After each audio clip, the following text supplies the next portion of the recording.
शहर मध्य विधानसभेचे आमदार देवेंद्र कोठे यांनी शुक्रवारी पोलीस आयुक्त एम राजकुमार यांची पोलीस आयुक्तालयात भेट घेतली। विधानसभा निवडणुकीदरम्यान पोलीस आयुक्त एम राजकुमार यांच्या मार्गदर्शनाखाली संपूर्ण पोलीस प्रशासनाने उत्तम कामगिरी करत कायदा आणि सुव्यवस्था अबाधित राखल्याबद्दल आमदार श्री कोठे यांनी पोलीस आयुक्तांचे आभार मानले। यावेळी आमदार देवेंद्र कोठे यांनी पोलीस आयुक्त एम राजकुमार यांचा शाल पुष्पगुच्छ देऊन सत्कार केला। तसेच पोलीस आयुक्त एम राजकुमार यांनीही आमदार देवेंद्र कोठे यांचा पुष्पगुच्छ देऊन सत्कार केला। या प्रसंगी माजी नगरसेवक विनायक कोंड्याल, माजी नगरसेवक मेघनाथ एमुल, माजी नगरसेवक गुरुशांत धुत्तरगावकर यांची प्रमुख उपस्थिती होती।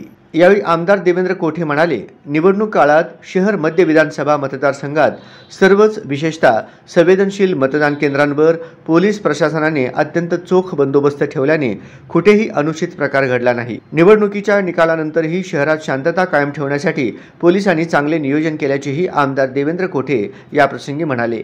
पोलीस आयुक्त एम राजकुमार म्हणाले, आमदार देवेंद्र कोठे यांची कार्यपद्धती सर्वसमावेशक आहे। शहराच्या विकासासाठी त्यांचे मोठे योगदान असेल असा विश्वास आहे। नगरसेवक पदापासून आजवरची कामगिरी पाहता आमदार देवेंद्र कोठे यांचे भविष्य उज्ज्वल आहे, असे कौतुकास्पद उद्गारही पोलीस आयुक्त एम राजकुमार यांनी काढले।